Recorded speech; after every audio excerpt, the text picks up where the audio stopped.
Taste the Daily.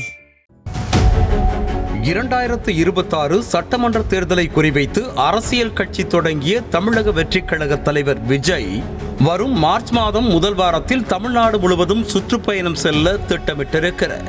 ஒவ்வொரு மாவட்டமாக சென்று மக்களை நேரில் சந்தித்து குறைகளை கேட்க விஜய் முடிவெடுத்திருக்கும் நிலையில் அதற்கான முழு தரவுகளையும் கட்சியின் தேர்தல் பிரிவு பொதுச் செயலாளர் ஆதவ் அர்ஜுனா தயார் செய்து வருவதாக சொல்லப்படுகிறது. முதலாக களத்தில் இறங்கி மக்களை சந்திக்கும் விஜயை தடபுடலாக வரவேற்க மாவட்ட பொறுப்பாளர்கள் முடிவெடுத்திருக்கும் நிலையில் விஜய்க்கு எதிராக சதி வேளைகளில் சிலர் இறங்கியிருப்பதாக கூறப்படுவது தவேகவினருக்கு அதிர்ச்சியை கொடுத்திருக்கிறது. ரஜினி ஆதரவாளர்கள் என சொல்லிக்கொண்டு எக்ஸ் வலைதளத்தின் ஸ்பேசஸில் உரையாடிய சிலர் சுற்றுப்பயணத்தின் போது விஜய் மீது முட்டைகளை வீசி தாக்குதல் நடத்த வேண்டும் என பேசிய ஆடியோ வெளியாகி பகீர் கிளப்பி இருக்கிறது.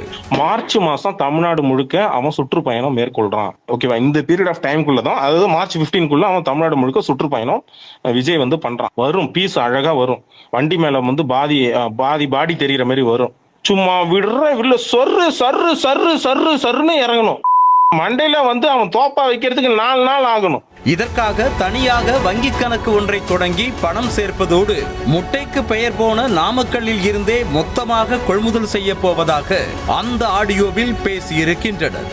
அதோடு நல்ல முட்டையின் விலை ₹6.50 என்பதால் வெறும் 1.25 ரூபாய்க்கு கிடைக்கும் அழுகிய முட்டைகளை லாரியாக வரவழைத்து விஜயை அடிக்க வேண்டும் என பகிரங்கமாக மிரட்டும் தொனியில் பேசியுள்ளனர். இன்னைக்கு ஒரு மளிகை கடையில ஒரு முட்டையோட விலை ₹6.50 நினைக்கிறேன். மொத்தமா கூட்டு முயற்சியா எல்லாரும் சேர்ந்து ஒரு அக்கௌண்ட் ஒன்று ரெடி பண்ணி அதுல எல்லாத்தையும் பணத்தை போட்டு ஹோல்சேல் ரேட்டுக்கு எடுத்துட்டு, நாமக்கல் மாவட்டத்துல முட்டை ரொம்ப ஃபேமஸ். என்ன அழுகி போன முட்டைனா அது ஒரு ரேஞ்சு ₹7 வருது, அதுல ₹1.5 தான் வரும். என்ன சொல்றேன்?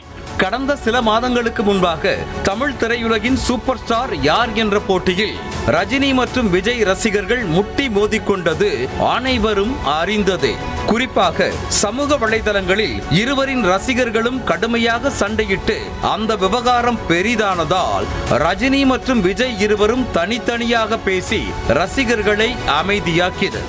ஆனால் குழந்தையை கிள்ளிவிட்டு தொட்டிலையும் ஆட்டுவதைப் போல தவேகாவின் முதல் மாநாட்டில் ரஜினியை மறைமுகமாக அட்டாக் செய்து பேசி மீண்டும் பிரச்சனையை பற்ற வைத்தார் விஜய். இந்த அரசியல்லாம் நமக்கு எதுக்குங்க? நாம பாட்டுக்கு நடிச்சோமா, 4 காசு பார்த்தோமான்னு இருக்கலான்னு தான் ஆரம்பத்துல நானும் நினைச்சேன். ஆனா நாம மட்டும் நல்லா இருக்கணும்னு நினைக்கிறது சுயநலம் இல்லையா? நம்மளை வாழ வச்ச இந்த மக்களுக்காக நாம் எதுவும் செய்யாம இருக்கிறது நல்ல விசுவாசமா இருக்குமா? ஒரு லெவலுக்கு மேல காசு சேர்த்து என்ன செய்ய போறோம்? இப்படி எல்லா கேள்விகளுக்கும் ஒட்டுமொத்தமா ஒரு விடையை கண்டுபிடிக்க யோசிச்சப்பதான் அரசியல். இப்படிப்பட்ட சூழலில்தான் இந்த ஆடியோ வெளியாகி சர்ச்சையை ஏற்படுத்தி இருக்கிறது.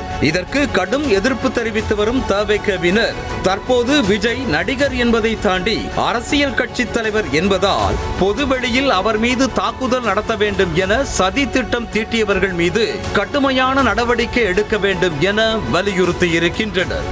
நியூஸ் தமிழ் செய்திகளுக்காக செய்தியாளர் ஜெர்ரி.